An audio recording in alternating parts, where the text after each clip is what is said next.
उत्तराखंड प्रदेश Congress committee के कार्यकारी अध्यक्ष रंजीत रावत का नरेंद्र नगर विधानसभा के चंद्रा पैलेस में आयोजित सम्मान समारोह में पहुंचने पर जोरदार स्वागत किया गया।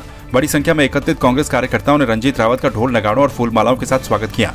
इस मौके पर बीजेपी सहित अन्य पार्टियों को छोड़कर 68 लोगों ने कांग्रेस का दामन थामा। रंजीत रावत ने कहा कि कांग्रेस के प्रति बढ़ता रुझान इस बात का संकेत है कि 2022 में प्रदेश की जनता बीजेपी को सत्ता से उखाड़ कर फेंकेगी और कांग्रेस सत्ता में आएगी। बेरोजगारी आज 14 करोड़ लोग जो रोजगार में थे बेरोजगार हो गए हैं। उस पार्टी की सरकार में जिन्होंने हर साल 2 करोड़ बेरोजगारों को रोजगार देने की बात की थी, आज हमारा नौजवान निराश है, हताश है, कुंठा में है। दूसरा मुद्दा है महंगाई, जो खाने का तेल कांग्रेस के 65-70 साल के कार्यकाल में 70 रुपये से ऊपर नहीं गया, 200 के पार है। गैस 1000, डीजल 100, पेट्रोल 100 से पार हो गया है। इसलिए ये बड़े मुद्दे हैं और उत्तराखंड में तो रोजगार और विकास बड़ा मुद्दा है। और हमारे जो तीर्थ पुरोहित हैं, जो उनका मान सम्मान है, उसको देवस्थानम बोर्ड करके जो बना करके घटाया गया है, वो बड़ा मुद्दा है। तो मैं कहना चाहता हूँ, आज पेट का, रोजी का ये बड़े सवाल हैं। इन्हीं पर हम जनता का जागरण कर रहे हैं और इस सरकार को उखाड़ फेंकेंगे।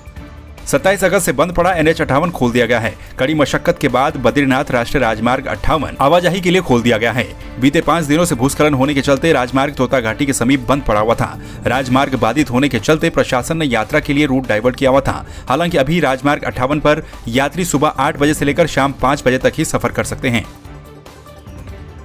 जो रोड बंद थी, बारिश के कारण काफ़ी बड़ा पहाड़ आया था और इस पर काफ़ी दिन लग गए थे रोड खोलने में। इस पर जो DM महोदय का आदेश था कि जो इसमें वाहन को प्रतिबंधित कर दिया गया था क्योंकि कोई भी दुर्घटना हो सकती थी। और आज रोड कुछ इन्होंने खोल दी गई है और इस पर ऊपर से जिलाधिकारी महोदय का आदेश आ गया कि सुबह 8 बजे से शाम 5 बजे तक ही वाहन चलेंगे। और इमरजेंसी में जो है इनके यहाँ पे मशीन खड़ी रहेगी ताकि कोई भी पत्थर या स्लाइडिंग आने पर उसको तुरंत हटाया जा सके। यमकेश्वर में संवाद 365 की खबर का असर देखने को मिला। यमकेश्वर में 4 दिन से बंद PMGSY सड़क आवाजाही के लिए खुल गई है। आपको बता दें कि किमसार धारकोट से तिमल्याणी मोटर मार्ग लगातार हो रही बारिश के चलते पिछले 4 दिनों से बंद पड़ा था, जिससे दर्जनों गाँव के ग्रामीण परेशान थे। निश्चित रूप से आपकी खबर का बड़ा अच्छा असर हुआ है। किमसार मोटर मार्ग में PMGSY के तमाम कर्मचारी पहुंच चुके हैं। तो आपकी खबर का जो असर प्रशासन ने को दिखा है, इसके लिए बधाई के पात्र है आपका चैनल, वो तमाम अधिकारी जिन्होंने आपकी खबर का संज्ञान लिया। खुशी की बात यह है कि कम से कम अब जनता को 1-2 दिन के बाद सड़क की राहत मिलेगी।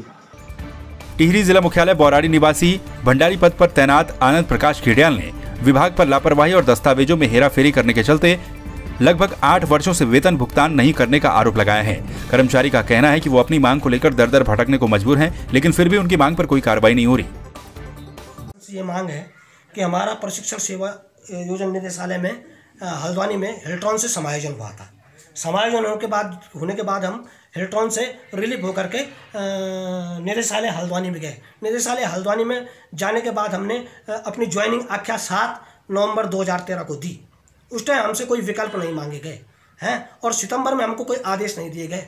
नवंबर में मूल प्रेषण निदेशक महोदय के क्रमशः पृष्ठ 2 सीरियल नंबर 6 और 7 में कार्यालय आदेश 7456-63 के तैनाती स्थल जो हैं उसके क्रमशः पृष्ठ जो निदेशक महोदय के मूल प्रेषण कार्य उसके सीरियल नंबर 6 और 7 में उपनिदेशक और पटल सहायक द्वारा जो है छेड़ाखानी करके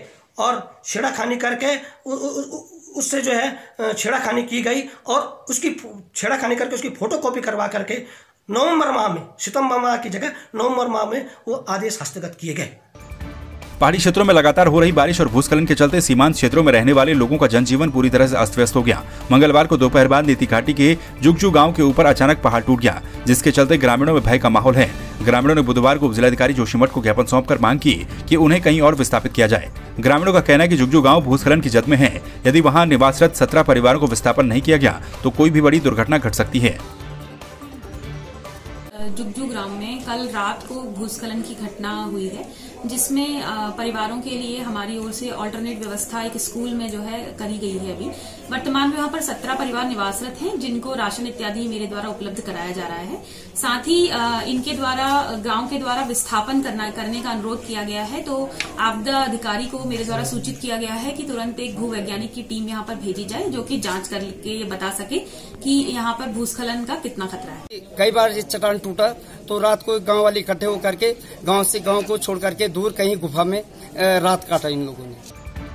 सरकारी सस्ता गल्ला संघ थराली, नारायणबगर और देवाल के राशन डीलरों ने मानदेय की मांग को लेकर उप जिलाधिकारी थराली के माध्यम से जिलाधिकारी को पत्र भेजते हुए राशन नहीं उठाने का निर्णय लिया। राशन डीलरों ने पहले तो खाद्यान्न निरीक्षक कार्यालय के सम्मुख सरकार के खिलाफ नारेबाजी की। उसके बाद सभी सरकारी सस्ता गल्ला विक्रेताओं ने तहसील तक पैदल कूच किया। यह है कि बड़े लंबे समय से हम मानदेय की मांग कर रहे हैं और सरकार हमको एक तरफ से एक बेवकूफ़ बनाने वाली बात करे कि मानदेय मिलेगी। ये तो 2013 से मानदेय की बात जियो भी निकला था, जब तो खंडूरी जी की सरकार थी उस समय जियो भी निकला था कि भाई डीलरों को मानदेय दिया जाए, लेकिन वो जियो भी पता नहीं ठंडे बस्ते में कहाँ डाल दिया है। लेकिन हमारा एक ही उद्देश्य है कि हमें मानदेय दिया जाए। जब एक छोटे से ग्राम सभा में एक ग्राम प्रहरी हुआ, एक भोजन माताएं हुई, आशा का वर्कर है, छोटे उनको तो एक डीलर का तो बहुत बड़ा वो होता है सर। बहुत बड़ा क्षेत्र को डीलर वो करता है, डील करता है और उसमें जो है कि मानदेय तो हमारा आगे क्या स्टैंड रहेगा सर। हमने उप जिला अधिकारी को दिया है कि अगर हमारे इस बात को सरकार तक रखें। हम लोगों ने आज एक बीड़ा उठाया है, सरकार ने हम लोगों के साथ बड़ा छलावा किया है। कई सालों से हम आंदोलन कर रहे हैं, सरकार को चेता रहे हैं। अभी तक हमारा जो भी आंदोलन रहा शांतिपूर्ण रहा और आज सरकार ने हमको इस कटघरे में खड़ा कर दिया है कि हम लोगों का इनकम माइनस में जा रहा है और प्रत्येक डीलर इतना परेशान है कि वो इस कार्य को करने में असमर्थ है। इसलिए पूरे हमारे प्रदेश के 9 पर्वतीय जिलों का एक नया संगठन बना है और उस संगठन के बैनर तले हम ये एक नया आंदोलन आज से स्टार्ट कर रहे हैं। बाजपुर के सामुदायिक स्वास्थ्य केंद्र में कार्य बहिष्कार करते हुए धरना प्रदर्शन कर रही आशा वर्कर्स ने 31वें दिन कार्य बहिष्कार मुख्यमंत्री से मिले आश्वासन के बाद स्थगित कर दिया। इस दौरान आशा वर्कर्स ने कहा कि मांग पूरी नहीं होती तो दोबारा आंदोलन शुरू किया जाएगा।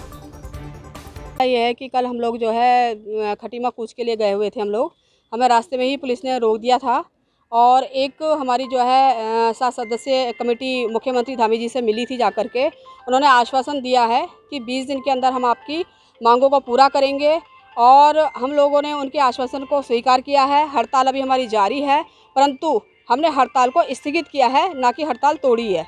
दूसरी चीज़, अगर वो 20 दिन में हमारी मांगों को पूरा नहीं करते हैं तो हम लोग जो हैं अपनी आशाओं को लेकर के सड़कों पर उतारने के लिए बाध्य होंगे, देहरादून कूच करेंगे। फिर तो जो हमारे मन में होगा उस काम को हम करेंगे। एक चीज़ और, हमारे सामुदायिक स्वास्थ्य केंद्र में जो हमारे यहाँ डॉक्टर हैं, गायनी हैं और जो उनकी बाढ़ आया है, वो लोगों का व्यवहार हम लोगों के बिल्कुल ठीक अच्छा नहीं है और हम लोग चाहते हैं कि वो अपने व्यवहार को सुधार लें। अगर वो नहीं सुधारती हैं तो बहुत ज़्यादा हम उनको जो है परेशानियों का सामना करना पड़ेगा। बाजपुर के राजकीय स्नातकोत्तर महाविद्यालय में छात्राओं के साथ हो रही अभद्रता के विरोध में छात्र छात्राओं ने धरना प्रदर्शन करते हुए जमकर नारेबाजी की। इस दौरान छात्र छात्राओं ने कॉलेज में तालाबंदी कर आरोपियों के खिलाफ कार्रवाई की मांग की है। छात्र छात्राओं ने महाविद्यालय में बाहर से आने वाले कुछ दबंगों और पूर्व छात्र संघ पदाधिकारियों के द्वारा छात्राओं के साथ अभद्रता करने का विरोध किया है। ये जो कॉलेज में छात्राओं के साथ अभद्रता हो रही है, ये बहुत टाइम से चली आ रही है। ये तो ये कहिए कि जब से मेरा सत्र चालू हुआ है तब से मैंने किसी बाहरी प्रवेश को आने नहीं दिया है, जिसके कारण आज तक कभी ऐसा सुनने में नहीं आया था। मगर कल मैं जब बच्चों के काम करा रहा था तो ऑफिस में ऐसी बातें चल रही थी लोगों को लेकर के। पहली बात तो कॉलेज स्टाफ ही हमारा सारा इन लोगों से मिला हुआ है, क्योंकि यहाँ से फ़ोन करके हर चीज़ की सूचना उन लोगों को दी जाती है जिनका कॉलेज से कोई मतलब नहीं है, जो 4-4, 5-5 साल पहले कॉलेज के कुछ रह चुके हैं। आप आइए, कोई मना थोड़ी कर रहा है, आप अपने काम कीजिए, मगर आप लड़कियों को कमेंट पास क्यों कर रहे हैं? ये तो बहुत शर्म की बात है कि मैं छात्र संघ अध्यक्ष हूँ इस कॉलेज का, कि मैं इन बहनों की रक्षा के लिए मांग कर रहा हूँ, तो कॉलेज में कोई कार्रवाई नहीं हो पा रही है। भैया मैं कल कॉलेज आई थी तो फिर मेरे को लड़के कमेंट पास कर रहे थे, अरे बड़े घर की लड़की आ गई।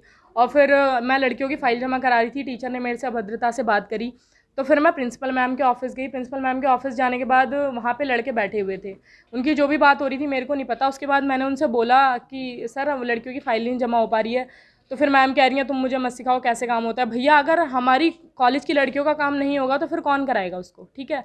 फिर मैं निकली तो वो मेरे को बोलने लग गए उल्टा सीधा। फिर मेरे ऊपर चढ़ गए वो भैया, दानिश नाम है उनका, सचिव है वो कॉलेज के, और क्या बोलते हैं, रजत भंडारी नाम है, और कपिल भैया, ठीक है। ये लोग मेरे ऊपर चढ़ने लग गए, कह रहे हैं तू तड़ाक करने लग गए, मेरे को गंदी गंदी गाली देने लग गए।